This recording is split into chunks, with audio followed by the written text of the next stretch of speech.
live. Hello, everybody, and welcome to another episode of This Week in Real Estate, hosted by yours truly, a bearded man of real estate. This is a very exciting episode. It's episode number 300, and it happens to fall on our prediction special. That's right, the last episode of the year, where we are going to look back at 2024. We'll talk about the biggest news stories. We'll look back at our predictions and see if we were right. How right were we? Or how bad were we wrong? We're also going to make predictions of what's going to happen in 2025, and you'll see by our accuracy. You might as well just believe it. Put money on it because it's going to happen. Is there going to be a housing market crash? Will homes become more affordable? What will rates be? These are all the questions that we're going to answer as we look into our crystal ball today. That's right, there's our crystal ball right there. And I have some special guests with us today too. I'll introduce them to you. But first, I just want to say thanks. 6 years, a little over 6 years, 300 episodes, and we broadcast live almost every week, unless it's a holiday or if there's a conference. And one of the reasons we do it is just to know what in the world is happening in the market. We want to know what's going on in real estate.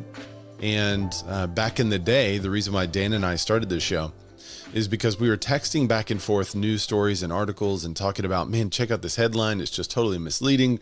I wish somebody would talk about what's really going on in the market and, educate people, and just, a rising tide lifts all boats. So we were doing that, and we said, well, maybe we should just start a show because we're talking about it. Maybe we should just talk about it publicly.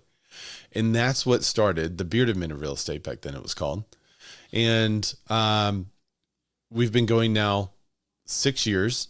Dan dropped out, I guess it was now 2 years ago almost, which is crazy because it feels like yesterday. But one of the reasons we do this live is because of the participation with you guys. And I just want to thank y'all for tuning in every week, adding to the conversation, letting your voice be added to the podcast, whether you join us on Clubhouse or if you join us on YouTube. We can actually display your comments on YouTube. There's Matt LaMarche, who's also with us live today. But thank you guys for tuning in. And without further ado, I do want to get into the guests that we have today because we're going to have some fun. So everyone, please welcome. He's been here before. You might recognize him. You might not today. But here he is, Matt LaMarche. Yay! What's up, Matt? I need a better fitting mustache. You know what's kind of scary to me is that you kind of look like me. I mean, if this was white, you would be right there, dude. That's crazy. Welcome to the show. Thanks for having me. Hey, I look back 2 years ago we did this. Yeah, we did it 2 years ago. It's always a good time. I love the prediction show. Without just blowing smoke at you for the rest of the episode, I'll just say congratulations on 300 episodes. That's incredible. And thank you. For someone in the profession of real estate too, it's a big deal because, as you know, consistency is difficult. So 300 episodes is amazing. And the fact that you do that and run a team and all of the things that you do, congratulations, my man. It's awesome. Thank you very much. It is pretty well. After 6 years, I have gotten into a routine. It used to take me hours and hours and hours and hours every week to prep the show. Now it takes me about 2.5, 3 hours total. So it's not terrible. And AI definitely helps in some, we have a way easier time making thumbnails now than we used to. So there's been some advances that have made it easier. And I'm looking forward to seeing what's going to happen in year 7. So next year is going to be a fun one. I've already got some stuff lined up. We're going to add some graphics. But before we go much further, let me bring us a first-time guest. You may have seen him in the comments. You may have heard him on. Have you been in Club? I don't know if he's been on Club. I think he's been on Clubhouse. I think I remember seeing his name pop up on Clubhouse. But it could just be that I see his name in the comments a lot. So please welcome Rick Beal. What's up, Rick? Yeah. Sorry, guys. I missed the Santa and the beard memo. That's fine. You're here. That's all that counts. So But it's an honor. I've missed the first 5 of the 6 years, but I have been a faithful listener, usually on podcasts, for almost a year, and it's a thrill to be here with you guys. yeah, well, thanks for joining. And one of the reasons you guys are here is because you guys contribute to the podcast, whether it's through comments or Clubhouse. And I love the contribution. So I appreciate you guys being willing to be on the video today. Last year, we had Christina Smallhorn and Zachary Faust. And of course, as tradition stipulates, I don't generally like the same people on the show because then they get to clap back against their predictions. So I like to have it where I could just make fun of how wrong they were. And they can't really say anything unless it's in the comments or in Clubhouse. So we're going to have some fun with that today. Brian Hershey is... I was wondering why that was. I was curious why there was no repeat, but now I'm very clear. Now you know why last year you weren't on it, but 2 years ago you were. Yeah.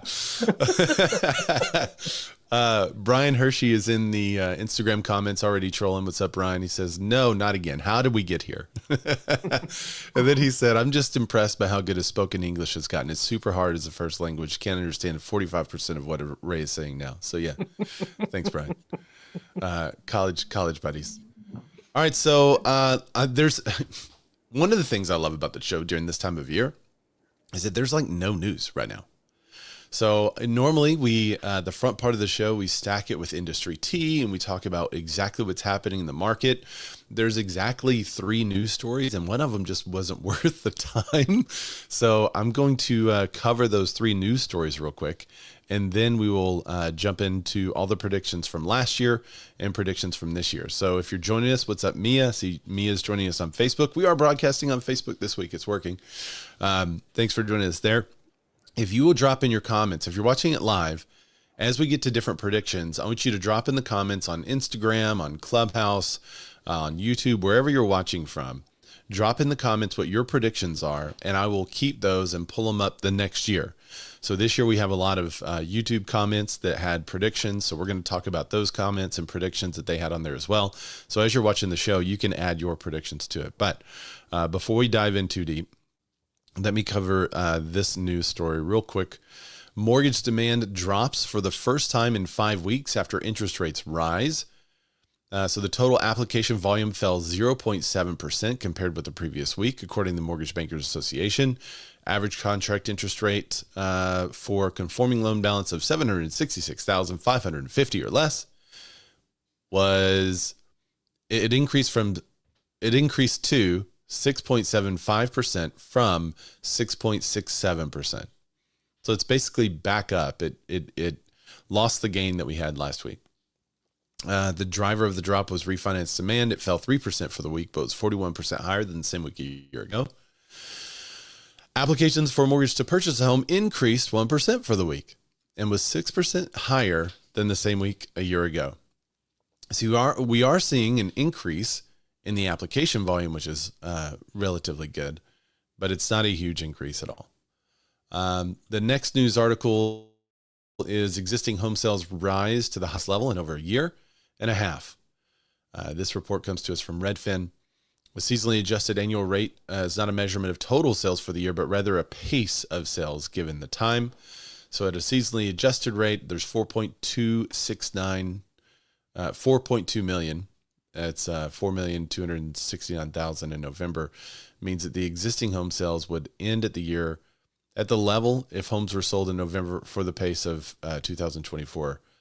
So home buying activity picked up steam in recent months. Election uncertainty dissipated as house hunters realized what they were waiting for probably isn't going to get them a significantly lower rate. That's I think that's the biggest thing we've been preaching, that my clients and friends that are kind of waiting around on a lower rate are just, they're really waiting for other reasons. They're not looking at it as a giant decrease in rate. I think more people are used to the 7s and the 6s, but they are waiting. So we'll see what happens. I think January is going to be a good month. If everyone waiting now is like, okay, now January's here, let's go, that's going to be a really, really big month. So those are really the only 2 news articles that we had this week that were worth yapping about. The other news articles, like I said, were just like the top 10 places to move, and Florida's not on it. I mean, it's not really like real estate news. It's the also ran stuff that they kind of run every year at this time. So what I want to do is go ahead and get into the predictions. We have the way we'll do it this year. We have 1, 2, 3, 4, 5, 6, 7, 8 different websites, outfits that predicted something in housing for 2025. So we'll cover what those, and then we'll look back at our 2024 predictions. We'll talk about the biggest news story of the year. We predicted actually what the biggest news story of 2024 would be. We'll see if we were right or wrong. Then we'll talk about what was actually the biggest news story in 2025. We'll then go into the rate predictions, market predictions, and then we have the bold prediction. So the bold prediction, it doesn't have to be about real estate, but whatever the bold prediction is, it has to be bold. So you can't say rates are going to go lower. That would be in a rate prediction. That's not a bold prediction. So I need something bold. And this year, we had a couple of bold ones on there. Scap, he had some really bold comments last year that we'll address as well. So Mia said, best time to have your clients buy a house. And she said, she's double duty. She's on Facebook and she's on YouTube.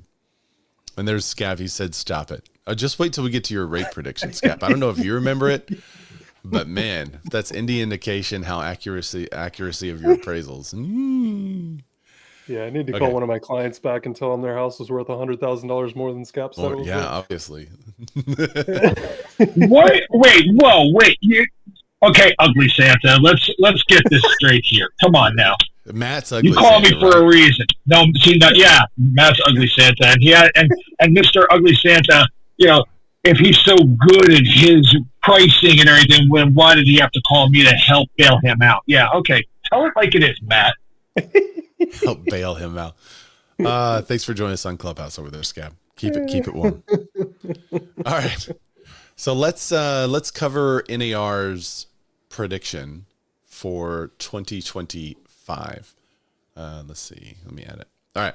So NAR's chief economist Lawrence Yun forecasts a 9% increase in home sales for 2025 and 13% for 2026, with mortgage rates stabilizing near 6%. Yun analyzed current state of the U.S. Let's see, where's his actual prediction? Okay, he says over the years, you see your past clients doing well because they're homeowners. That's an intangible value that realtors provide. 2024 has been a difficult year on many fronts. We did not get the home sales recovery this year after an awful 2023.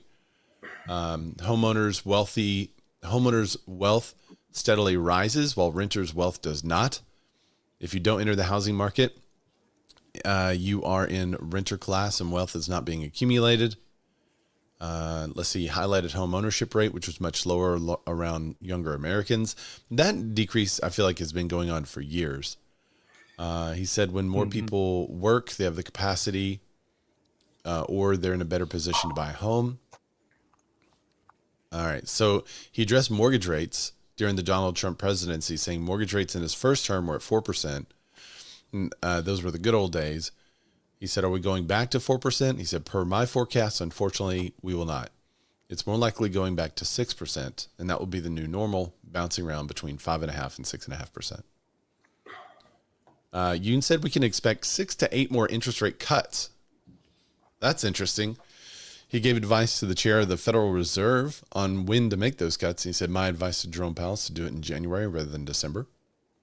Oh, I should mention, at the back half of the show, about 1 o'clock, the Fed is going to come out and tell us whether or not he's going to do a rate cut today. So we shall see. Let's see, other predictions he made. He predicts that new home sales to be 11% higher in 2025 and 8% higher in 2026. He forecasts the median home price to be 2% higher in both 2025 and 2026. That's a very low rate of appreciation. He said maybe the worst is coming to an end. Directionally, I think there's going to be roughly a 10% boost in existing home sales. So we are currently on a pace to have the lowest home sales as a number since 35 years ago. So if you're a real estate agent out there and you're thinking like, man, it's been a tough year. Yeah. Yeah. It's one of the worst sales years in 35 years for real estate agents. But are you guys starting to see it come back already, or is it still just kind of him hauling around? That's a very Arkansas thing to say, him hauling around. It is. Go ahead, Rick. What do you think? I'm seeing increased buyer activity this past month. Tell everybody what market you're in. I'm in Portland, Maine. Okay. Beautiful. So you're seeing increased. You're seeing increased buyer activity, but not necessarily going under contract yet. So the showings have increased, the open houses have increased. Yeah, I'm seeing less multiple. I'm seeing only the cute homes are getting multiple offers now. The average homes are starting to have price reductions and stay on the market longer than 30 days. And but the fabulously located and staged homes are still going within days and over asking with multiple offers here. I 100% agree on that. We call it the cuteness factor here. Yeah, if a home is cute and priced right, man, it goes so fast. Yep. Matt, what about Hotlanta? Yeah, same thing. And this is just a tip to all you realtors out there. Set up some Google alerts for yourself. Atlanta housing in Atlanta, something like that would be good, because this literally just came through. Do you have the breaking news? Yeah, I have the breaking news. Hang on. Sweet. Hang on. Here you go. Breaking news. Thanks for brought to you by Thanks for joining. This Week in Real Estate. All right, now we'll go out to our correspondent in Atlanta, Matt. Matt, you're there live. Hey, it's pouring rain out here, but we're up to our knees with it. So well done. I wasn't prepared for all of that. I mean, you asked for it. I give it. Yeah, I asked for it for sure, in more than one way. I just got this article from our local business chronicle. Pending sales in Atlanta, home sales up 23% since the election. And so, yeah, I agree with you guys. You're right. All the same things, the right house with the right modifications and renovations and sold, and multiple offers in most cases. Here in the last month or two, I was really lucky to work with 4 buyers, and 3 of those 4 were in multiple offer situations. And fortunately, we won. But I think the houses that don't have that stuff done, I talk with my buyers all the time about, well, a little bit of work, a little bit of TLC, a little bit of elbow grease.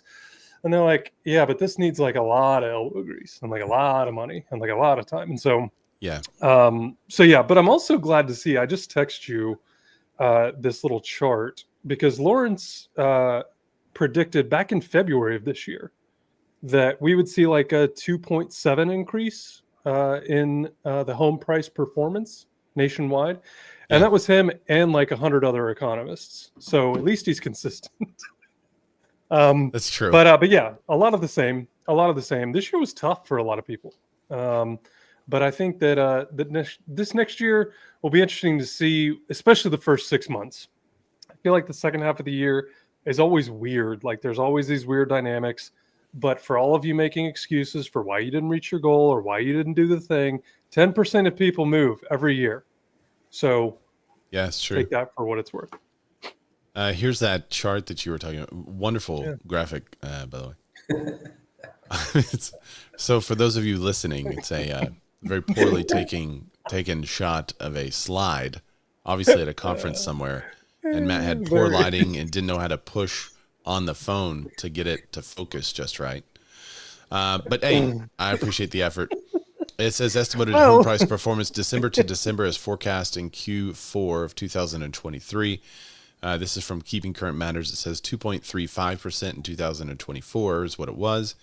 They think it's going to go up to 2.7% in 2025, 3.67% in 2026, 4% in 2027, and 4.15% in 2028.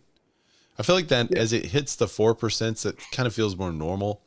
Mm-hmm. And there's even the high 3%. There's a lot of Zachary Loft in the Instagram says, Tom Ferry, I'm going to give y'all slides. Tom Ferry. Us take pictures of slides. Yes, that's exactly what happened. But that's because sometimes, I mean, we're used to, the old Tom Ferry was like, oh yeah, we'll get those slides. And like months later, we get the slides. Now they're on top of it. But I feel like that's kind of a return to normal. The 3 to 6% average appreciation across the U.S., depending on the market, is kind of what we're used to. So I welcome that return. That's what I hope will happen. Actually. Well, and the reason I took that was to show my buyers that were worried about buying this year, like, hey, is this investment going to be worthwhile? Well, 15% over the course of 5 years, like that's pretty decent overall. Now, it's not 40% like it was the last 3 years or 2 years or whatever, but that's still a really, really good investment. So, I'll work in 2025. That's one of my resolutions, is to improve my photography and videography skills. So I'll be working on that. Thank you. Your conference photography and videography of taking pictures of a slide. I got to hire a guy to follow me around and shoot pictures. I mean, that's what you do at conferences, right? You're going to hire a videographer and follow you around to be cool. Right. That way you get referrals. Isn't that what people do?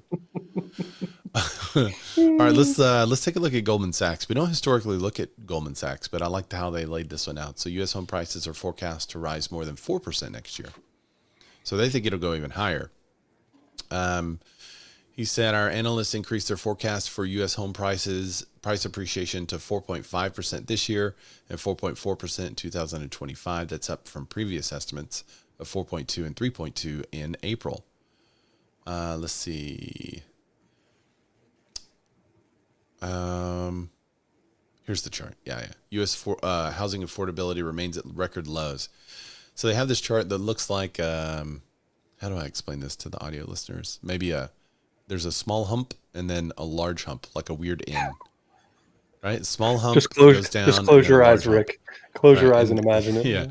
And the timeline is. I guess that's better than a dry hump, right? Yeah, that's way better. Well, okay. I don't know. But the timeline starts at 1998 and goes through 2004. And 24. Right? 2024. Yes. And the index is over here on the right. So the index is currently sitting at 70. The highest point that the index had reached was 150, and that was in 2012. So that was when homes were most affordable. The higher the index number, the more affordable the home.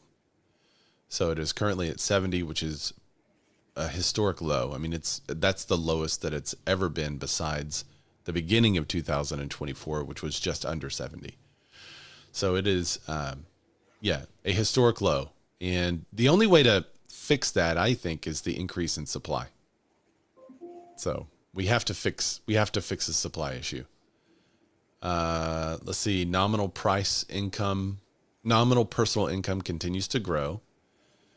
Interesting jolts in late 2021. So this is a graph that goes, it just diagonally up from the left to the right, except for COVID. It's got a squiggly that looks like the upper part of a heartbeat. But it finishes much higher. So it doesn't feel like people are making more money right now, but this is disposable personal income per capita. And it's at an all-time high, except for this very temporary increase in 2021 that reached above 65 on their rate. It's currently about 63 or so. Yeah, this one in particular reminds me, I don't know if you've seen this, but if you just draw that line straight across, remove the two jolts in 2020 and 2021 where it's large increases, it's a normal path. Like it's a normal trajectory. Yeah. The exact same thing can be said of 2008 to now with home supply. Like if you look at supply and prices and all that, they were super congruent. And then 2008, 9, 10 and went way down. But now we're back on where we kind of would have been if everything remained normal. So yeah, like 2008 was a U. That's what I used to tell clients a lot, because I would go into the sellers' houses in 2011 and 12 and say, yeah, you could sell your home for this price. And and they'll say, well, that's what we bought it in 2006 for. I was like, yeah, I know. We just did a giant U. So now we're back up. At least you're back up, though. Yeah, those were tough times, man. I remember those For meetings, real. people crying at the closing table. It is not like that currently.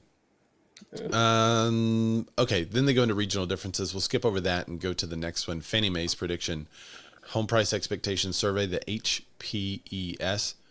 The Q4 panelist average home price growth expectations in 2024 was 5.2%. In 2025, they said 3.8%. 2026, 3.6%. And so this is the pricing expectations. This is kind of what you were talking about, Matt. The home pricing expectations just kind of goes diagonally up from the bottom left to the top right with a slight bump during the 2007 and 8. That was those were price growth expectations, by the way. That wasn't actual prices. And they had another one Fannie Mae did. Oh, let me go back to my sources here because I didn't pull this one up. There was another chart that Fannie Mae offered. Let's see if this is the one. No, that one's a terrible graph. Here, maybe this is the one. All right, yeah, this is the one. All right, so this is the larger report that I really like. It came out. They have a PDF version of this report too. The name of it is Economic Developments December 2024, but I don't know what date. It was just recently out. If you look at the average mortgage rate will decline modestly, but remain above 6% with likely bouts of volatility. It says that existing home sales will remain 30-year lows. So they're not anticipating a huge boom in existing home sales like we're hoping for. The majority of mortgage holders remain locked in with interest rates below 4%. Man, that is tough. That's a tough conversation right now when someone's like, I want to move, but I'll be paying more for the other house. I could just stay here in a larger house instead of downsizing. You're right, but you know what's harder? 37% own it outright. Yeah. No mortgage. So you got 50% of the people that either own their home outright or have an interest rate that low that, again, for the foreseeable future won't be coming back around. Oof, tough. Yeah, that's a good point. It says number 3, home sales will remain the bright spot in housing market. New home sales will remain the bright spot in the market. Where they can be built is key. So the median sale price for new homes is now similar to that for an existing home. That's the competition for somebody that's looking to sell their house this coming year. Why should I buy this retail home when I could buy a new home for the same price? Yep, for sure.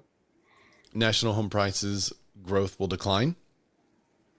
So this is the home price chart that we were talking about. The U, you see the U? 2006, it just started to truck downward.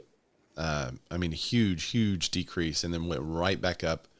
And then it's just kind of been volatile, up and down, up and down, up and down until the COVID spike downward. And then we went right back up. And now we're back down a little bit, but it's only like 10 index points relative. So I think, I mean, you could see it already starting to flatten out here at the bottom. I think it's going to start to trickle up more gradually, but we'll see.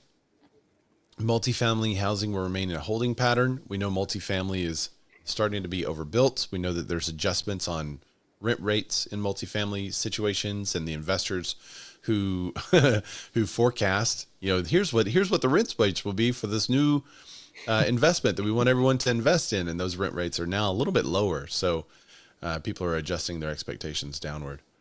So then it talks about the economic forecast. We won't get too much into that. It's basically kind of flat. They're not expecting much change in any of that. Inflation and monetary policy, but you guys can kind of read that stuff. Here's the mortgage rate prediction. We expect the 30-year fixed mortgage to average 6.7% in 2024 and 6.4% in 2025. So the average will be 6.4%. We expect mortgage rates to average 6.1% in 2026, it says. Their existing home sales rose 3.4%. And let's see, our outlook for existing home sales was revised upward modestly in 2024 and 2025, but notably downward in 2026. I think it'll go up in the near term and down in 2026. And again, they say the new home sales are kind of the bright spot. I think that's it on this one. They got a ton of data here. I love it. Good report from Fannie Mae to check out. Again, it's called the Economic Developments December 2024. All right, let me go to the next one. Is CoreLogic.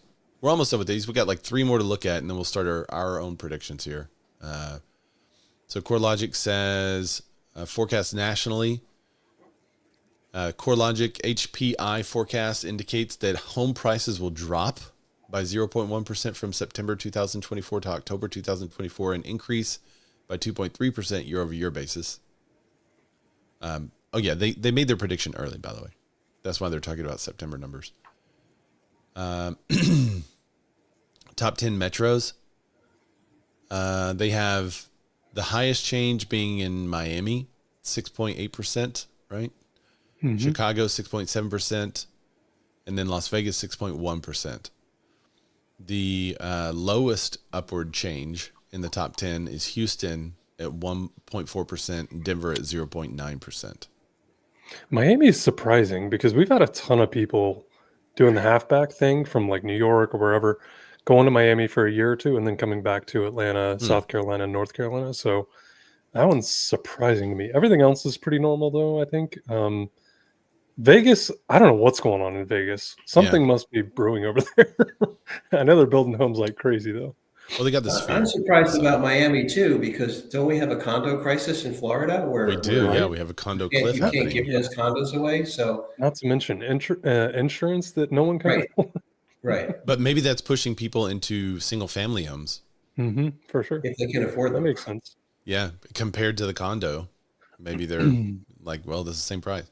Top markets at risk of home price decline. Provo, Utah, very high. It says above 70% probability of a price decline. Atlanta, Sandy Springs, Roswell, Georgia. Does that ring a bell? It says very high price declines. Outside.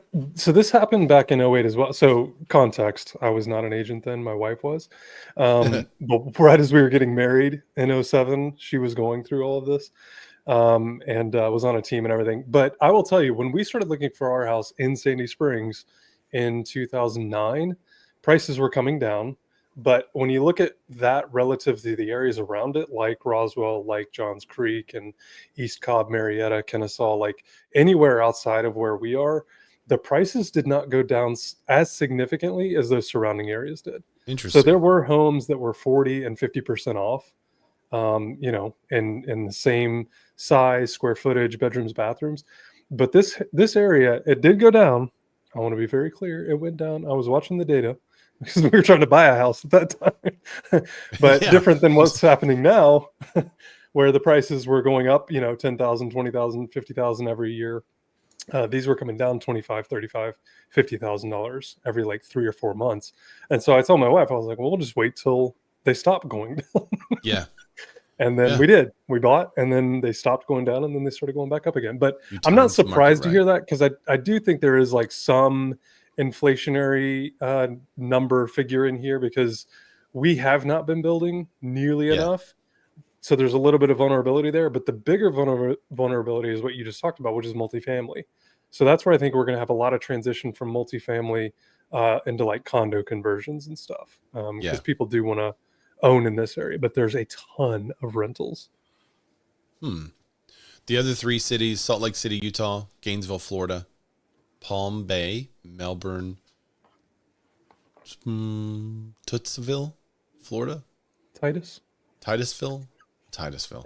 Man, I was trying to be too much eggnog. Reading that one. Too much eggnog. Yeah, there's too many I's and T's on that one. All right, let's look at Zillow housing market predictions for 2025.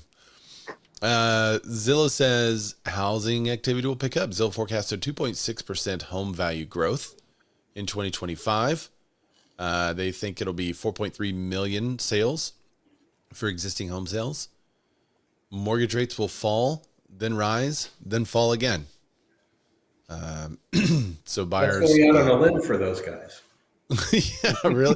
That reminds me of who's the Mortgage News Daily or whatever, that will say they'll say what's going on, but then also say, or maybe not, basically. Like, I can't, Today, the Fed will raise rates or possibly not. Okay, that doesn't tell me anything.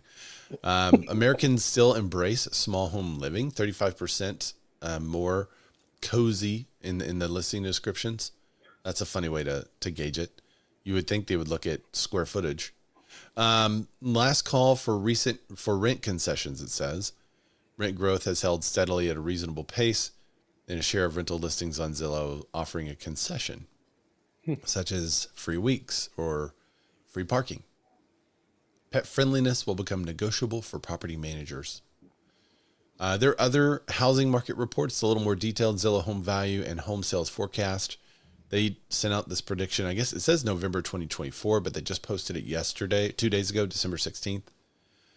It says Zillow expects home values to grow 2.4% over the next 12 months and by 2.2% in the calendar year. 4.16 million. Yeah, and that's about it. So you guys can go get the housing market reports, but that's their prediction. We also have one from Freddie Mac. Man, this is blurry on my screen. Sorry, guys.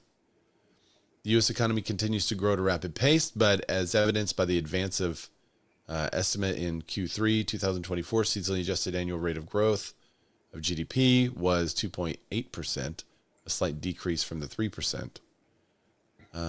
Where is their housing? U.S. housing and mortgage market home sales remain subdued. However, despite the recent increases in months, supply remains low by historical standards and is below the 5 to 6 months of supply that's typically considered consistent with housing balanced market. Higher mortgage rates and low affordability impacted home ownership. I thought they had a prediction on here. Where is it? Outlook. There it is. Mortgage rates rebound rapidly from 2-year lows and are back up above 6.7% in the near, but as we get into 2025, we anticipate rates will gradually decline through the year and expect that a decline in mortgage rates in 2025 could loosen some of the rate lock effect for existing homeowners. Housing supply still undersupplied by millions of units. The housing shortage has declined slightly to only 3.7 million units. That's wild.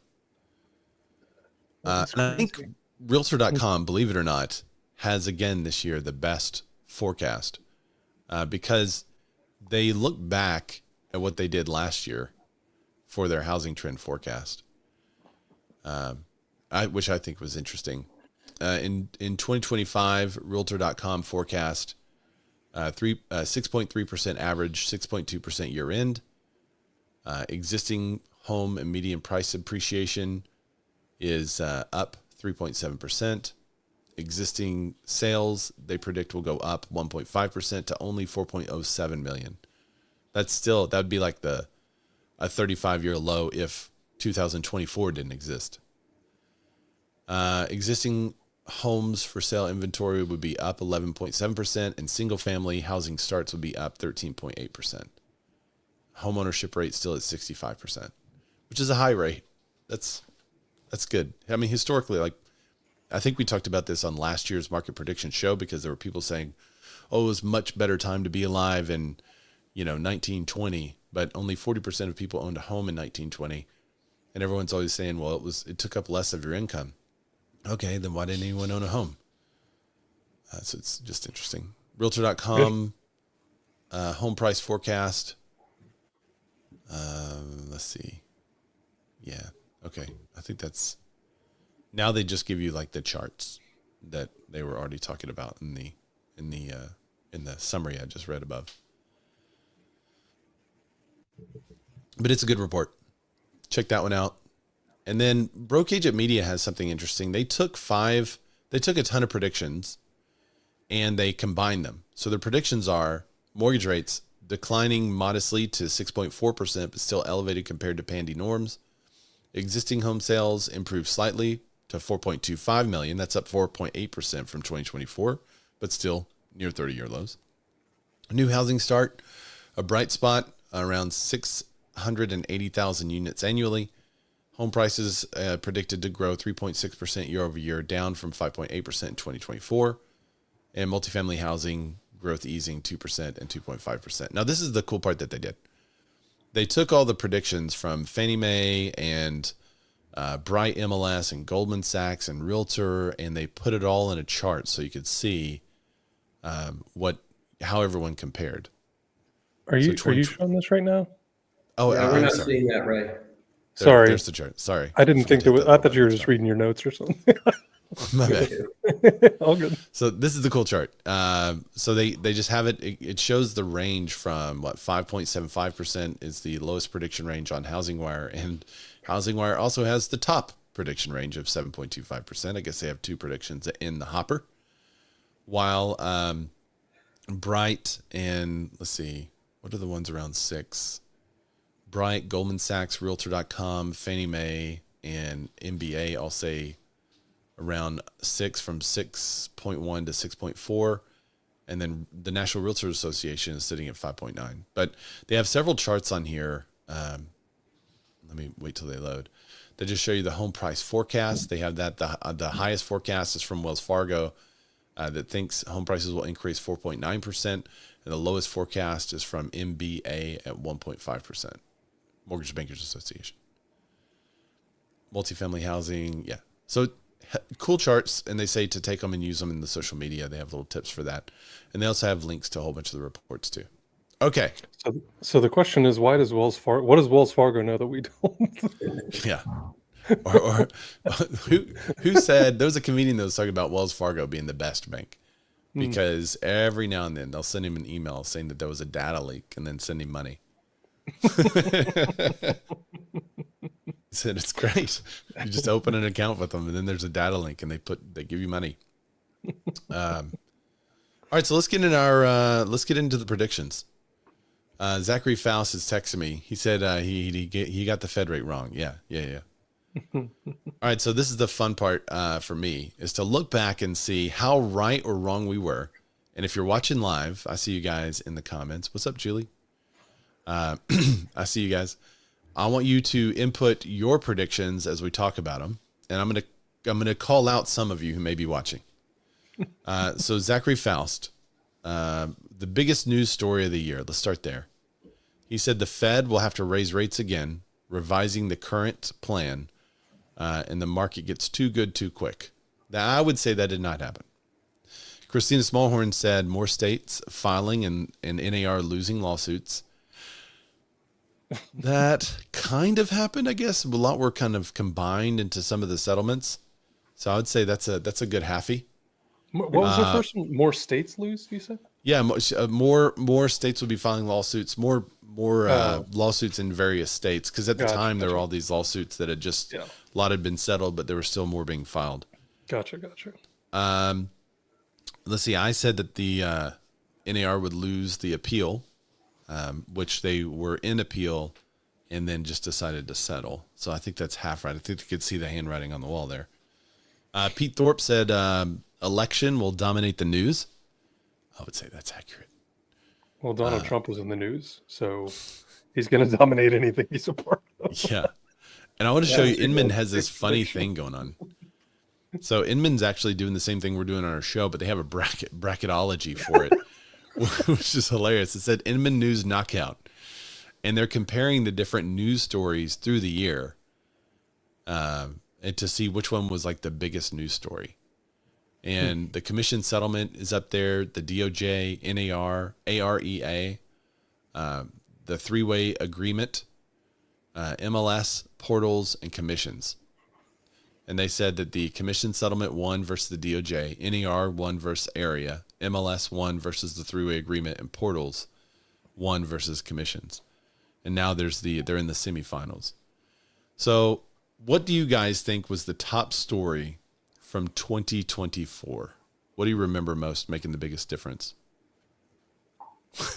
Anthony Mala's NAR settlement flipped on its ass. Yeah. Yep. March 31st. Is that the biggest news story? Yeah. Real estate related or just in general? Both. We have both on here historically. Yeah. I mean, I think real estate related whenever you can reach into the normal consumer, like not someone that's going to buy or sell, but just everyday people asking about, hey, is your job okay? Are you going to be okay? You're gonna be able to sell houses in the future? I mean, to me, that was something that had never happened before. And yeah, so I think definitely real estate related. I think compensation is going to continue to be talked about even in this year. And how do you navigate that, or do you navigate it, or do you just get out and go fill out an application somewhere? Yeah. But overall, I mean, yeah, it's hard to ignore an election in an election year.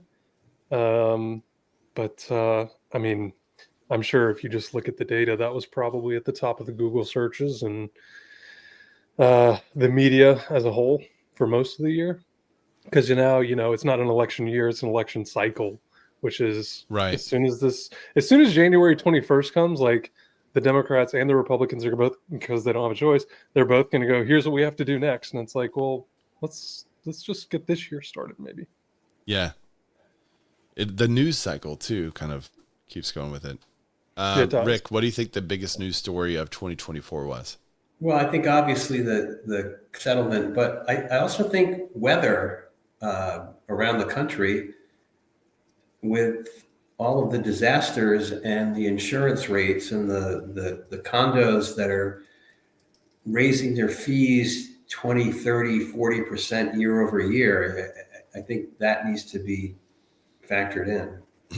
Yeah, the unaffordability of homes due to insurance rates and the condo stuff. Yeah, I would agree with that. I think that's a big deal that got a lot of attention.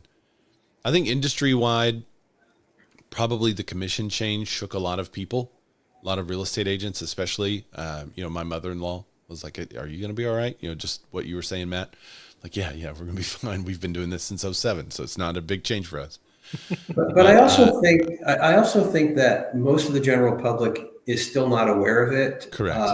Yeah. When I meet with somebody new, I will ask them what they've heard about real estate, and they'll look at me with a blank stare. I think we as agents in the business, some of us ad nauseum have just been going on and on and on ever since the lawsuit was lost a year ago, more than a year ago, and then the settlement. A lot of smart people have said, just shut up, put your head down and sell houses. And that's what we should do. Yeah. One of my favorite questions to ask people when I'm first meeting them is, what do you know about real estate agents and how they're paid? And I just listen, because that tells me a lot about their news sources and what they're hearing. Some people are like, well, that's why we waited to call you, because we knew we couldn't afford to pay you outright. I'm like, well, it doesn't really work like that. Let me tell you. Well, it's interesting you say that, because I had a conversation this morning and I just added it to my business plan for 2025, by the way. Nice. So I'm going to start having conversations with people that have purchased a home in the last 3 to 5 years that are not my clients, like people I've networked with, other business owners, whatever, just to see what their experience was like. Because this one guy that I talked to this morning obviously had a very, very bad experience. And it's a question that I haven't really been asking. And I don't know why. I mean, I guess I just go into sell mode, in terms of like handling my buyers or sellers. But anyway, he so offered these are the people that did information. not use you, and you're just like curious, how did it go? Yeah. Like, let me buy you a cup of coffee. Let me ask you like 5 questions, because I know what I do really, really well, but I'm curious what other people are having experience with, because I think there's a communication breakdown. I think there's a log jam. And to Rick's point, like some people have no idea. And then others that read the news, that watch the lawsuits, so on and so forth, they're really, really knowledgeable about it. So, I'm going to try to talk to one person a week that sold their home in the last 3 to 5 years and get some like input, like what went really, really well, and then what went really, really wrong. So that's a good idea.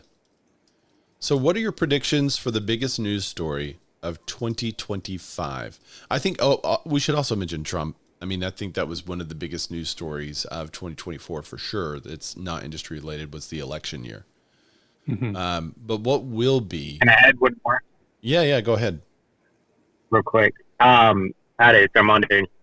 And one big thing that stands out this year in the past 4 years is immigration, and not so much the whole politics of it, but the whole, where are we going to house these, the immigrants that came over the past 4 years. So Yeah, I mean, that's that true too. has been a hot topic in cities like New York, Chicago, all the big cities, but that don't have room, that had to, replace and reorganize their buildings for the immigrant stays. We're a humanitarian nation, right? So That was quite um, possibly but one of the well, it depends on what side you're on, I guess, right? But it was quite possibly one of the best moves that some of the governors and mayors of towns that were taking on immigrants right from the border made, was busing them to like sanctuary cities and yeah, areas that, because I have friends all over the country, and I got a call from one of them that was like,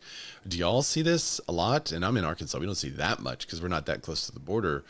But they're like, this is wild. And they were telling me situations about entire hotels that were taken over, and that they had a spot booked, and it was a nice hotel, and they were like, we're canceling because they could get more money from the government. So that's a pretty wild move. I guess it started 2 years ago, but really made the headlines this last year, due in part, I guess, to the election. But yeah, I think the immigration story was a big one. Its impact on housing was real. I mean, there's a lot of houses, rentals or not, that are currently housing illegal immigrants, and we'll see what happens if there is a mass deportation or if there is not a mass deportation. I don't know. So what's going to be the biggest news story of 2025? Biggest news story of 2025.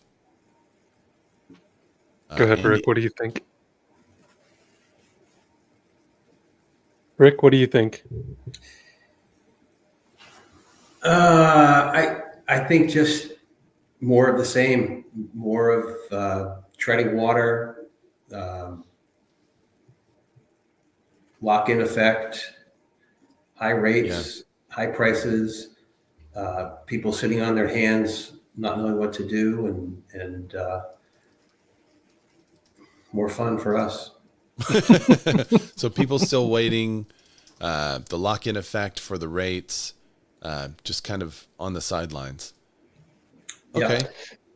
Yeah, I mean, I'd like to agree, but I think, and again, I only know Atlanta, so I don't know anything about Maine or Arkansas or anywhere else. But we saw quite a bit of increase here in Atlanta in inventory. Now, it wasn't great inventory still, but that to me shut down like a lot of we don't have stuff to go look at from a buyer's perspective. Yeah. But for sellers, it was a better talking track, at least for me. It was, we would be competing against more listings, but ours is better. So it's an easier sell. So I think we've kind of been through that like great pause. I think if things do settle down in the sixes for an extended amount of time, I mean, if you're hearing the sound of my voice, interest rates go up and down every single day. If you are basing it simply on interest rates, you are not ready to buy a home.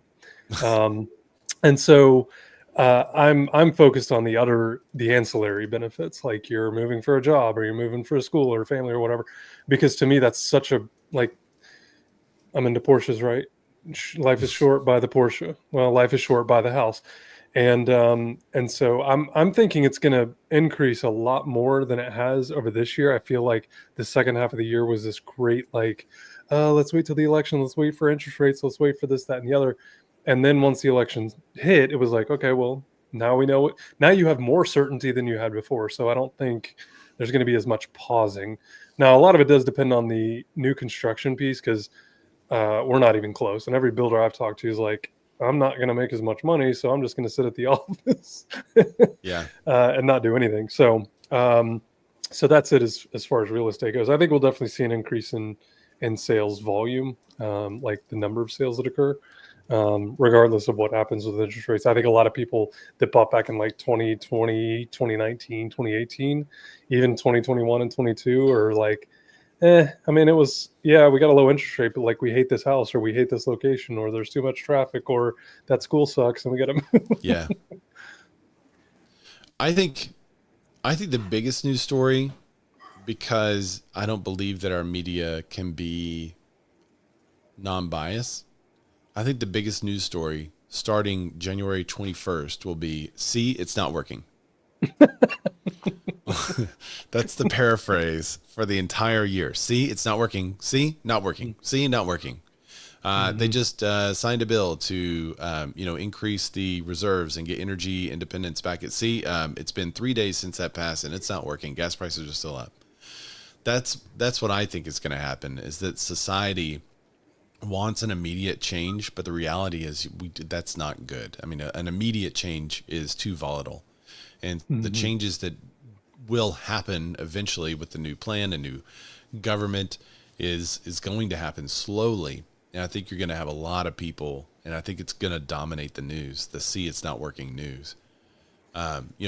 Interest rates, in my opinion, which we're going to get into in just a second, are going to stay about where they are.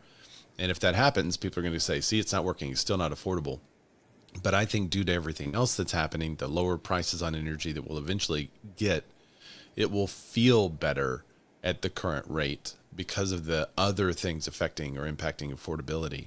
And if we do get an increase, if we do get the red tape cut and builders start building, I think, again, you're going to have people say, see, it's not working, but it's going to take like 12 months, 15 months, 18 months to really start to see some of the results of, builders getting the new starts done, getting new developments out. But I think the see it's not working is going to dominate our headlines. What do you think is going to be the biggest news story period next year? That's a good question. I feel like it's pretty mild. I mean, it's kind of like, if you just ran a marathon and then you're looking at a 5K coming up, you're going to be like, it's going to be pretty easy. And I feel like the election year was a marathon and the crazy news stories. I mean, maybe in real estate, there's probably going to be some headlines, which we may get into as we make bold predictions. But I think NAR is in deeper trouble than they think they are. And so some, Inman headlines about shakeups at NAR and how the current administration thought they had a hold on it. But then in February, when they realized how many people left in January, I think you're going to start to see some shakeups in the NAR model. And that's going to be something that gets talked about a lot. I should write the note, NAR model change. Okay, let's go to rates. Oh, wait, let me see if I have any comments. Anthony says, wonderful point, horror stories out there, and now want to talk about them. I think that was my comment about going back and talking with people about their experience. Yeah. Scap says, biggest story. How will some agents survive without TikTok? You think TikTok's gone away? That's a bold prediction. No, it's so good for my mental health that if it goes away, I'm going to have big problems. Yeah, you actually start to think clearly. Okay, let's get to rate predictions. Zach said rates today would be 6.5%. Christina said 6.65. Ray said 6.25. Dusty said between 4.45 and 5.35. That's a spread.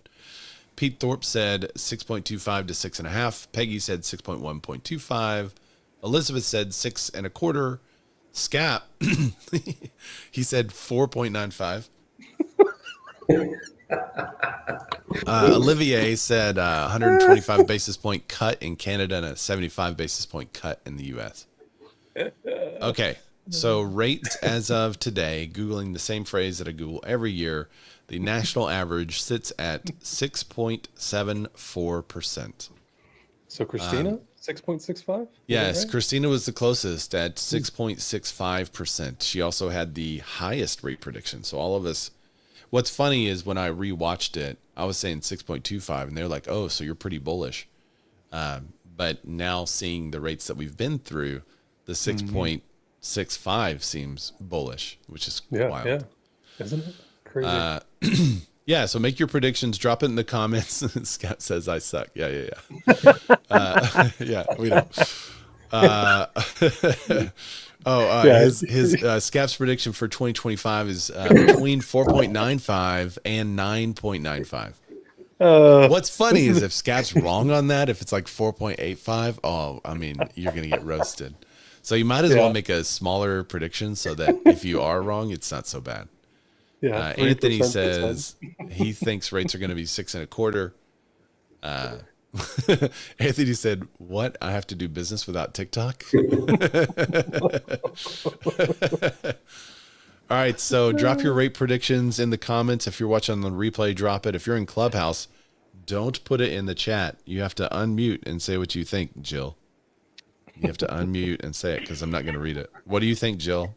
That was such a fire directly at me. I know. I think biggest real estate news story of the year is national MLS Ooh. and perhaps via Zillow. I think that rates for next year at on like last show of the year. Uh-huh. Yeah, 1 year from today. Ish. 5.25. 5.25. Okay. Wow. Really? That's bullish. And biggest national news story is aliens land in New Jersey, maybe. That's your bold prediction? Is that the aliens we're seeing fly around land? Okay. But if it happens They're in the gonna next land 2 and weeks, take it doesn't over New count, Jersey. Jill. What'd you say, Matt? Oh, If it happens in the next 2 weeks, it doesn't count. It's got to be after January 1st. It's got to be after January 1st, which I think surely it would be. they'll I mean, wait they're just- after the holidays, right? Like Yeah, surely everyone's they'll wait busy. till after the holidays. Did y'all see the drone that got I thought stuck there in was a already tree? aliens on Jersey Shore. That's the situation. Did y'all see the drone that got stuck in a tree though? That's wild looking. That does not look like a normal drone. That looks weird, dude. No. Yeah. I mean, I'm a skeptic when it comes to aliens and stuff, but this is making me You a need to- believer. You need to listen to more Joe Rogan. The lack of information that the government is currently giving us on these things are making me put on a tinfoil hat and say, yeah, It's a something's little, up. yeah. I'm like, what? Like they're trying to avoid mass hysteria by causing mass hysteria. What? I don't understand it, but yeah, I'm with you. I'm like, Well, there's the one guy lack of- that builds war drones was on the news earlier this morning, and he said, look, I mean, the same thing happened to Ukraine before they got invaded. I'm like, what?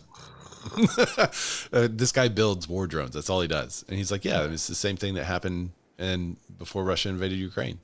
And he said it just like so matter of fact, like, yeah, that's just what happened. That's how they do it. Like, good grief. Well, when you live in that world, it's not unbelievable. I'm sure they're like, True. oh yeah, there's several landings every day that we're not telling anyone about. It's crazy. Yeah, dragon believer. Yeah, dragon. Yeah, I loved that comment. So by the way. good. So good. Okay, so drop your rate predictions, your actual rate predictions, Scap, in the comment. Andy, drop your rate prediction in there. Matt, what do you think on the rates for next year? I really like the 6.25 because to your point earlier, right? Like 6.65, 6.75 would have seemed super bullish based on what we know today. But I mean, God, we got up to what, 7.25, 7.5 at one point, maybe even as high as 7.75.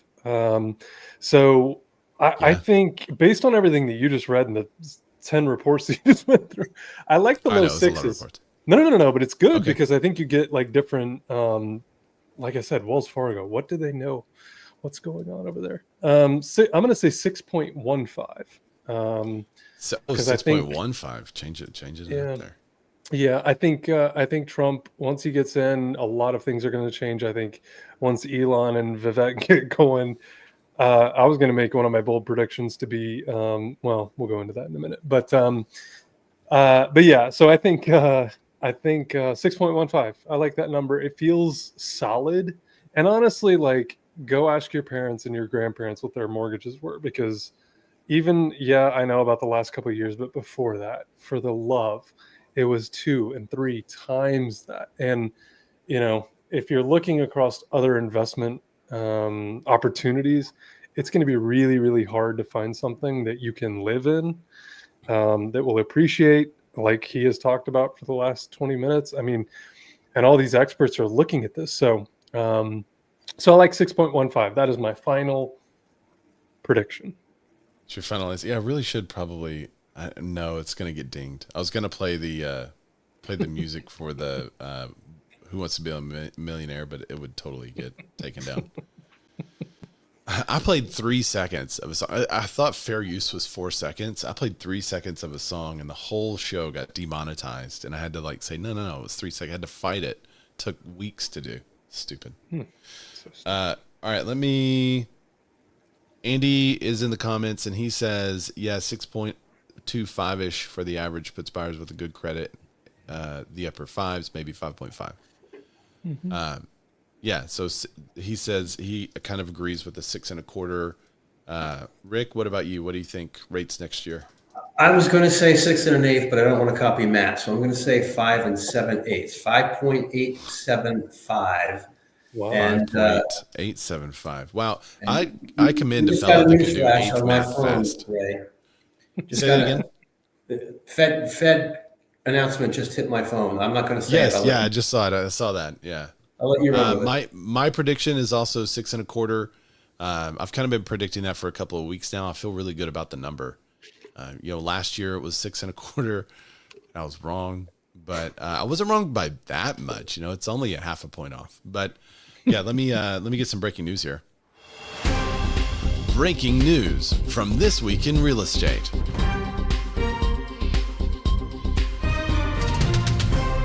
So the Fed just lowered the rate. He dropped it 1/4 point and indicating fewer reductions ahead. So that is interesting to take into account with our rate predictions, which if you've already given your rate prediction, stand by it. Feel confident on it. Let's see. Assuming 1/4 point increments, officials indicated 2 more cuts in 2026 and another in 2027. In delivering the 25 basis point cut, the Fed indicated it probably would only lower twice more in 2025, according to the closely watched dot plot matrix for individual members. So there were some predictions in the in the reports that we read earlier. They were predicting 5 and 6 rate cuts, and then now he's indicating only a 2 point drop. The Fed had 2 goals for today's announcement. One was to drop the rate, and the other one was to make investors and people that are looking forward in the economy think, okay, he is taking inflation serious though. So I think he's done that with I'm only dropping it 1/4 point and we're going to do fewer rate cuts in the future. I think it is going to tell investors that he's going to take inflation seriously, which he's going to have to, because if the economy starts booming again and more people start buying more stuff and ordering stuff, even if it's not on debt or they're paying off their debt, that's going to have a severe impact on inflation, and prices are going to continue to increase. So I think he's going to have to be serious and stay serious about inflation issues. And I think he's showing that by saying we're not going to do this 5 and 6 times next year, just maybe 2. Mm-hmm. So if you would you change your answer? I still like my 6 1/4. Yeah, I'm good. I like it. Broke Agent Media said 6.4%. NAR said it will stabilize near 6%. And all right, let's talk about market predictions. If you're watching this on the replay, just drop it in the comments. Drop your predictions in the comments. I'll pull them out like we did this year. Christina said VA foreclosures will uptick. They did not. I don't think they did. I don't think it was like a major increase. VA foreclosure. Let me double check this. Closures. Is Andy still in Clubhouse? I know he's commenting, but is Andy in Clubhouse still? Yeah, he is. He's really... Yeah. Yeah, I would say that no, they didn't, because they have a very strong forbearance system that allows for a very nice refinance for any delinquent VA homeowners. Yeah, they said that they're calling for targeted pause on foreclosures through December 31st, 2024. Yeah, John Bell was in front of last year, beginning of this year. Basically, he got roasted. Yeah, I don't think it was the end of last year. He got roasted for some of that stuff because they had this new program that they were basically going to be buying back foreclosures, but they already had a system in place. They reinitiated it during, the post Pandy market, but they reinitiated it so that they could basically have a certain lender or two refinance for very inexpensive days so that the veterans could keep their homes. Yeah. There was I forget when it was, middle of summer, maybe June, July, somewhere in there. I saw a report that said at that time it was the lowest number of foreclosures like ever since they had been tracking them, not just across VA, but all loan types and across the market, national market. So, which I thought was surprising because I think it was at like 1% or 0.5%, something like that. Yeah. But yeah, I'm not surprised to hear that. Sorry, Christina, you were wrong. Yeah, you were wrong, Christina. You were wrong because of a government program. She said, I'm here. Scap is inputting his comment here. He said, I'm changing mine to 6.3%. Just like an appraiser changing his no, mind. No, wait. Yeah, I'm going back again. 5.95%. Okay. No, it's All right, worth so- $1 million. No, it's worth $1.5 million. No, it's worth $2 million. Christina, I know you said you're here. I didn't. You said I'm wrong. Yes, about that one, but I don't know if you saw that you were the closest when it came to the rate predictions. You're only 0.1% off, so you're within a tenth of that was the closest this year. So last year somebody got within 2 100ths or something crazy. That's impressive. Yeah, but 0.1% is still pretty impressive considering how volatile things have been. Zachary Faust said that more realtors take it out of their bio. There's purge of real estate agents and lenders go back to food service. I mean, there is a decrease, like 100,000 less realtors this year than last year. So I would say that is somewhat correct. True. True. Dance clubs with buffets, is that part of food service? Yeah, that'll work. Ray said, everyone thinks the start of 2024 will be great for agents. If y'all recall, it was everyone was pretty up and up on 2024. And I said they will be dead wrong. It's going to be a really tough year, even with rate drops. A year of tiny home development, perhaps, because we were trying to think of different ways to solve the affordability crisis. I think, and y'all can correct me if I'm wrong, but I think I'm dead on right on that. It was a tough year. Everyone thought the back half of 2023 was bad and that it would just really uptick and get better in 2024. And I was I felt like a lone wolf out there saying, nah, it's not going to get better. And it actually ended as one of the worst home sales years in 35 years. So I'm going to say, right. We'll give you the other half Christine point. said, yeah, give me the other half. Christina said, thinning the herd. That's right. Yep. Thinning the herd did happen. Okay, that is all I had for market predictions. There were some local market predictions that you guys made in the comments last year, but I really couldn't. I had a hard time looking up to see if you were right or wrong, to be honest. So if you have any nationwide market predictions, what's going to happen in your market, drop them in the comments now. What do you guys think will happen in 2025? What's your market prediction, Matt? I think the first half is going to be probably a little bit of gangbusters. Like some of the people that have been sitting on the sidelines are finally sick of that house, sick of that area, sick of that community. I think we're still going to see a lot of not mass migration, but migration across state lines and into new cities and everything else. Because, while the national political landscape has changed, I don't think on a local level much has really actually changed, unless you're in Pennsylvania, of course. And then, no, I'm kidding. And, but yeah, I think nationally we're going to see probably the first, like a normal, quote unquote, normal spring market where a ton of sales occur, a ton of competition happens. But then after like June, I think it's just going to be flat, which I think will be good. Like a little more balanced, a little more normal activity and normal sales numbers. Like, I don't think it's going to be anything like late 2020, early 2021 was. But I think the first 6 months is going to be crazy busy. And then I think the second half is going to be really, really slow by comparison. But I think it's going to be like pretty balanced as a whole. Okay, cool. I think I've got it all. First 6 months, crazy busy, and back half flat, normal. All right, Rick, how do you feel about 2025? I think we're rolling back 2024. I just don't see anything significant. I don't see rates changing. I don't see inventory changing. I don't see buyer sentiment changing. I think we'll get some wacky news out of Washington, perhaps, and but I don't think day to day we will see much different a year from now than we are today. Okay.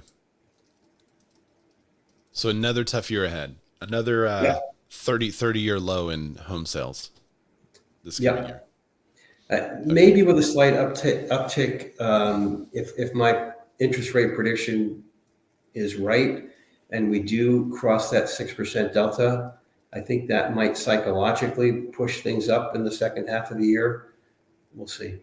Yeah, I feel like 7 is the new 5, 6 is the new 4. I mean, because you remember whenever we hit 5%, like everything stopped for a while, and everyone was like, "Whoa, 5%, everything stopped." Every time we hit 7, that's what's happening in the market. Everyone's pulling back. But I think whenever we get into the sixes, people are going to feel like and act like in the marketplace what people used to do when they hit the fours. That they're going to say, okay, now we're in the fours. This is fine. If we get into the fives, it's going to be gangbusters for sure. Let's see. Christina, you do get a prize. It's a tiny house. Christina said, do I get a prize for getting the closest pin? With all of his YouTube money, Ray is giving away a tiny house this year. I'll tell you what, I'll give you 10% of the profits from this show. So, I mean, that's pretty good. It's a really tiny house. So, yeah, you might be able to buy a Matchbox car. Christina said, in my area, we're going to be slow. Insurance costs are going to price people out of homes here in Louisiana. Andy Rose said, in the fives, we have a refi boom again. Is that from the people that bought a year or two ago who were, purchasing in the sixes and sevens, Andy? Or is that because consumer debt has increased and people want to pay that off? It'll be both. We still have the consumer debt issue. But people don't realize that, you can do the combined interest rate that you have, and, you could probably refi now and still be ahead of the game. Refi boom in the fives. Oh, what happened to Matthew? Bye, Matt. He just dropped off. I don't know. My market prediction is going to be, I said the market will feel good, better than 2024, more like 2017 and 2018, where it was more normal and balanced. Sellers will have to make concessions if they aren't priced aggressively in the market and if they're not cute, if they don't have that cuteness factor. That's my prediction for 2025. All right, if you have a prediction, he just lost power. Oh no! Yes, we blew him away. Whoa! Outages. Who could have predicted that?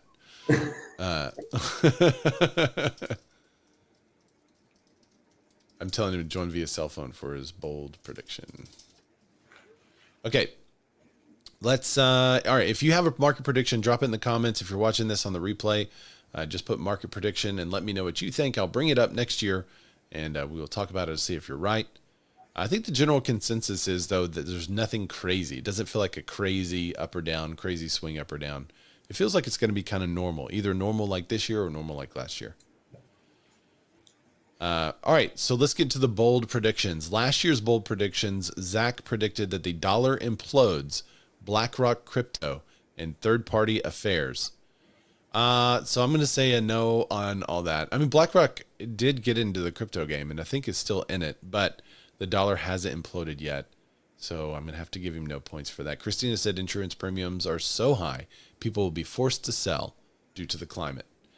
That, one of the things we talked about was the changes in insurance last year, where you could now change your insurance rates based on predictive what will happen for climate change. So, and I think she was right on that. I give her another 10% of the profits from this episode because, so she's up to 20%. So I definitely think she's right on it. I said that there would be a national MLS. That was the second year that I predicted the national MLS and the second year that I was wrong, unfortunately. Scap incorrectly predicted that I would keep the end of the year show to an hour. So no points for that one, Scap. But he said, then my real bold prediction is the DOJ, CFPB, and more go harder after NAR, and agents are creating a new structure for agents like they did with appraisers, introducing AMCS, agent management companies. Zillow buys MLS services and continues to put out bad info. That was a big news story last year. It was hard for me to remember as I was watching the episode, but there were several people that were talking about Zillow's bad data. So that was a big news story at the time as well. Zillow's kind of been quiet, actually. They purchased Follow Up Boss last year. We thought that was a much bigger deal than it actually turned out to be, too, because it doesn't seem like many people care about it. And there were a lot of predictions of people saying Zillow would buy brokerages or Zillow would become the national MLS. But I'm going to have to give points to Scap on that one. I'd say, I mean, you were right and wrong, so maybe 5% of the profits from the episode, Scap. Peggy jumped in. Well, that definitely makes up for my really, really bad rate prediction. So there you go. I'll take 5%. 5% of the profits from the episode. You're welcome, Scat. I'll Venmo you. Peggy said insurance roofs older than 15 years or so. Oh, she said that the insurers were not insuring roofs older than 15 years. So I agree with insurance premiums skyrocketing and Zillow finding themselves in trouble for misusing data. Christina Smallhorn, she said we still need a national MLS for those darn fees. I know, right? And Elizabeth jumped in and said the national MLS would be 2025. So I'm going to forward her prediction, even though she's not with us today, to 2025. I don't mean she's dead. I mean she's not on the show. Just want to specify Elizabeth's fine, but she is not here today. All right, so the national MLS in 2025 is Elizabeth's bold prediction for next year. All right, Matt, do we have you on Clubhouse? Yep, I'm here. Sorry, our power just went out. That's crazy. Lost my Wi-Fi. Yeah, so for next year, my bold prediction is that I really want to go with the MLS because I feel like third time's the charm. I still just don't see it happening. I think there's way too many things at play, too many people to please with that, unfortunately, as much as I would love to have it happen. But I'm going to say that January 20th comes and goes, and energy costs come down, inflation is back under control, and that a lot of people are really excited about the ability to go and purchase homes, and builders are going to get off the sidelines and start building again. That's why I think the first half of the year is going to be crazy. And the second half, people are going to kind of settle into a new normal and balanced market. That's my overall prediction. Okay. Half of a year will be crazy. All right, make it bolder. Give me something that I have to hold you to as far as accuracy goes. Let's say you mentioned housing starts. Do you want to give a prediction on the housing starts? Yeah. Let's say that housing starts are up 10% from where they are in December of 2024. That's pretty safe, and I feel like I can't get called out too badly for that one. No, I think that's a reasonable prediction, actually, given everything. Which, I would say that's fine. All right, so drop your bold predictions in the comments. Christina Smallhorn said, my insurance doubled because my roof is 10 years old for a 50-year roof. Wow. That is wild. All right, Rick, do you want to make your bold prediction for 2025? What is it? Yes, mergers and acquisitions. I think that two big players are going to combine, much bigger than what Compass just did. I won't name specifics, but I think two of the top five will merge, and in the real estate space. Interesting. And I think in the lender space as well, but that's been happening already. That's my real estate bold prediction. My general just for an example, you're saying like a Coldwell Banker and Berkshire. Wait, is Berkshire owned? No. So you're saying like an Anywhere and a Berkshire merging, or a Keller Williams and a Century 21, or a KW and a Real, or an EXP and a Keller Williams, or something like that. Interesting. I'm thinking EXP buying LPT, or okay, yeah.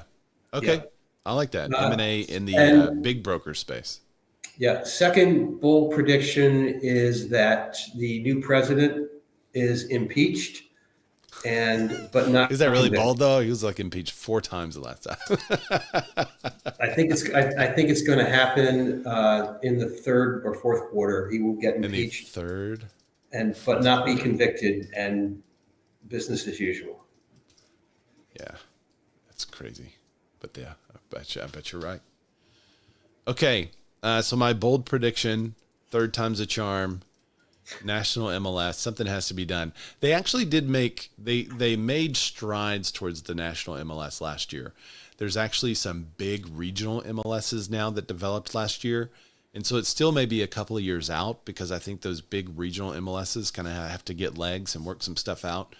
But there are very large regional MLSs now. So we're one step closer towards a large national MLS. So I'm really hoping NAR gets their stuff together and actually does stuff that helps us in the national MLS that is searchable from the consumer. that markets the listing agent, man, that would be amazing. Especially if I could sign them up for searches and do all kinds of stuff. I mean, that would be wonderful. So I think a national MLS. Other bold prediction, Razorbacks win the national championship in March. That may not, a lot of people think that's not even a bold prediction. Think, yeah, that's likely. Likely is going to happen. I know Georgia may not even make the tournament. That's the second one. Georgia won't make the tournament. So we'll see. How do you like that, Matt? You're talking basketball, right? Are we talking basketball? Did y'all know y'all had a basketball team, Matt? They're really good. Really good. Bro. Not as good as the Gators. They are going to get ruined in the SEC. They were losing to some no-name team the other day. I was like, man, I should text Matt right now, but he probably doesn't even know they're playing. We only care about football. Yeah, there is one sport in that town. Okay, I'd like to make another bold prediction, but honestly, I just feel like this is going to be a very mild year. Like I said earlier, it's kind of like finishing a marathon and then looking at a 5K going, meh. Florida beating UNC. Is that happening now, or is that your bold prediction, Andy? No, they beat them last night. They did? Oh, wow. They beat them last night. That's interesting. Yeah. The SEC is strong this year, man. Florida's undefeated. Oh, yeah. Yeah, it's going to be crazy. All right, so maybe a political bold prediction, Rick, since you made one. I like your mergers and acquisitions. I think you're right on that prediction. I'm not going to take it from you, but I would agree with you on that one. I think there is going to be some turmoil with the president. But what's interesting about the situation we're in politically is that there's a lot of formal Democrats that have actually joined in his administration. So I think it's going to be a little more liberal than everyone thinks. I'm anxious to see how that plays out. I think it's going to be more like moderate down the middle type of governance. So conservatives, hardcore libertarians may not get the tiny government they're hoping for. They still may have to settle for, a slightly larger government and more government operations, but I think it's still going to be cut way more than it was during Trump's first term. If you remember, he was the only president to actually have deregulation during his term. For every one regulation that was put in place, he required 2 to be cut. So there was a lot of red tape that was cut the last time he was in office. And if he does that again, I think that could be really helpful, especially if people are trying to build houses and use alternative materials. I would say I'll go that route. I've been asking for this for years for Christmas. So I'm going to say alternative materials are approved for government-backed loans. So it's like the Geblock we've talked about on our show before, which I think is right now in like Norway or Berlin or somewhere, where it's like these Lego piece types of insulated properties. I think the 3D houses, those type of materials, the tiny home regulation will loosen, and we'll get government loans available for the alternative materials. All right. Any more from Clubhouse? You guys got a bold prediction you want to throw out there, Scap? Jill? Armando? Terrence? What's up, man? Thanks for joining the show. Armando did leave a great Clubhouse comment. Oh, he did? Okay, I can't see the comments on Clubhouse, so you need to tell me, Armando. But Scap, you go ahead first. All right, so here's my bold prediction. My bold prediction for this year, for 2025, is that Zillow creates a new AI tool that's absolutely wrong, just like always, and that will no longer be under conservatorship. That will end right there, which will create havoc and create issues. Wait, did you say? Well. And then hang on. Did you say Brittany won't be under the conservatorship anymore? No, I said Fannie and Freddie won't be. Fannie and Freddie won't be. Okay. Because Brittany was for a while, but she was released. Yeah, Yeah, no, I know that. I didn't say Brittany. Okay. I said Fannie and Freddie. All right. So you're saying Those would be Zillow releases. my Let me last summarize bold what you have so prediction. far. I'm typing it out. Zillow releases an AI which is completely wrong / useless, and Fannie and Freddie won't be under conservatorship, and it creates havoc. Yes. Okay, and what's your third one? And lastly, the real estate appraiser profession is going to actually incur a ton of issues, which is going to actually change the way things are done. What are the issues going to stem from? I'm not telling you this. This is my bold prediction.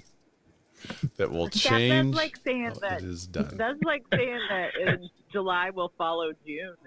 It's just a bold prediction. Okay. I think it's gonna. You know what I think it's gonna deal with, Scap? The AI housing predictions and stuff. That's what it's gonna. I don't know if it's gonna deal with that. I just think that just to be transparent here. I mean, that maybe you don't want to clear, but the appraisal profession is going through so many different changes right now, and there's so many issues going on that there's going to be some major changes happening, and it's gonna create a lot of problems, not only for agents and homeowners. It's just going to be a problem for everybody out there, and I think this is something that's gonna make things a little more difficult for everybody out there starting in 2025. Okay. I like it. Good, bold predictions. Any others to throw in there, Armando? You said you had one in the chat, but I can't read it. Can he say it? Where are you, Armando? I'll say it for him. He said, Okay. I predict 5 more 3-letter cloud-based brokerages will be born, and brokers will continue to bounce to a new sexy 3-letter broker. So 5 more 3-letter cloud brokerages will be born. Okay. And agents will I got a prediction. cycle through them. All right. What's up, Andy? More state and local realtor boards will decouple from NAR. I like that one. I hope That's it a good happens. one. Yeah, that's a good one. The Atlanta Commercial Realtor Board, when you pay the dues, you can decouple yourself from paying the national dues. Nice. I like that. Okay. And Armando, that I should probably make a real brokerage agent count prediction. I was almost right this last year. So I'm going to say right now we have 23,000. I'm going to say we're going to end the year. Let's go 35,000. So 35K agents at real. And I predicted the stock price at $10 $10 a share. Because I think was it a year ago? The stock price a year ago was like at 3. Now it's at 5. 5 something, maybe 6. And the agent count? The agent count a year ago was at we're at 23 now. I think last year about this time we were around 12 because we just had our conference. We were either at 8 or 12. I want to say it's 12 towards the end of the year. So almost doubled. My prediction was that we would double, and we're at 23 from 12. So I don't think we'll quite double next year. If I was bold, I would say it's 40. But I think it's maybe somewhere closer around the 23 or 30, 35. I mean, because we're at 23 now. Okay, I think I got everybody. Skep's throwing out another bold prediction here. I'll beat Matt this year in our golf competition by 6 strokes. That's bold, all right. Because Yeah, it ain't going to happen. pretty bold. Bart Tracy, Dallas Real Estate says brokers not a part of NAR could do real well with having access to the MLS without NAR membership. Yeah, I concur. That's why I want it, Bart. Thanks for tuning in. Yeah, thanks everybody. Jill, did you have a bold prediction? Oh yeah, I already got yours. Aliens land. Now that is the boldest prediction of all. In New Jersey, that's an important. In New Jersey, yeah. Now here's So if they land in Roswell again, then it doesn't count. That's definitely not going to happen. It Okay. will be New Jersey. The question is, Roswell, though, Georgia, Jill, maybe. will we know about it when it happens? That's the question. Or will aliens land and then we never hear about it? No, I think this time we'll definitely know about it. I mean, I think if they're coming in swarms, and they're going to take over New Jersey, like there's a reason, and it's time, it's due, and we're ready. To specify, you're talking about out of this world, right? You're not talking about just foreign alien. Oh yes, definitely, like outer space, kind of. Okay. Palladians or whatever. Yeah, for sure. All right. I love it. Where's this? I'll probably get demonetized now, but it's worth it. It's worth it. Matt is rejoining us. What's up, Matt? Glad your power is back on, apparently. I want to throw all my bold predictions out and go, I don't know what's going to happen to the power grid. We may not have a country by the end of the year at this rate. Like, good grief. By the end of the year, yeah. Well, they're already selling the wall, so I know, bro. Don't even get me started. I want to. They have all this. They have all this wall down there waiting at the border, and Biden was like, let's auction it off. Did you see the Postmaster General doing this during a congressional hearing? Yeah. It's like, what do we do? What are we doing? The Twilight Zone, bro. This is Twilight Zone stuff. Yeah. I'll be happy when it just gets cleared out, man. We have 400 and something government agencies. It's crazy. All right. Well, that's it for the year. So Matt got on just in time to see his beautiful face and say bye. Matt, tell everybody where they can find you, man. If aliens land, we'll hear about it on TikTok. That's right. If it's still around. That's right.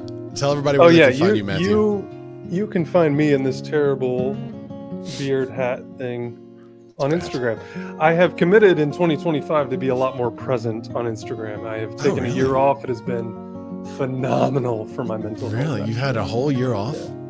Well, not producing content. Like I've been on it, but not but I miss it. Like there's a part of me that misses it. So I'm gonna be on Instagram at Matt _LAMARSH LaMarche, just like it sounds. Not Lamb Rash, not LaMarche. Lamb Rash is a good account though. Rick, where can people find you, man? I'm in Portland, Maine at Coldwell Banker. It's Main House Values on Instagram and on Facebook. Main House Values. Cool. You guys can find me at Ray Zorback. That's RayZorback on Instagram, where all good Razorbacks are sold. And thanks so much for joining us. This was episode 300. So I look forward to next year. Thank you. Thank all of you for participating. The next show will be the second week of January. So we'll be kind of done from now through the holidays to the second week of January. But connect with me on Instagram, and I'll see you guys there. Bye, everybody. Bye-bye.